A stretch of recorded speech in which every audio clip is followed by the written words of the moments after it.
Hello, gandang hayop sa umaga. Ito po si Doc Bernie. Okay, so sasagutin natin yung very typical na tanong sa mga veterinaryo.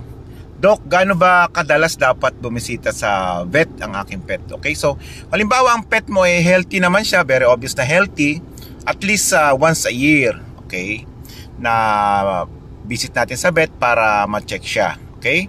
Kung halimbawa yung pet mo naman ay meron naman na siyang may sakit at binigyan siya ng medication, at least twice a year, okay, na papacheck mo ang aso mo. Halimbawa, meron siyang history ng sakit sa kidney or sa liver at mukhang okay naman siya, pero kung may history siya noon, papacheck mo siya at least every 6 months or twice a year, okay?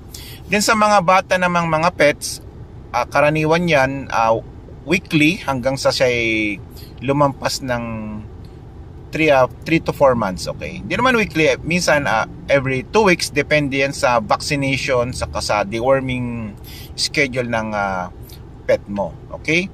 Then kung halimbawa, kung yung pet mo naman ay healthy na senior, karaniwan kasi ang senior age sa aso ay 7 years pataas, sa pusa naman ay 10 years pataas. At least visit your vet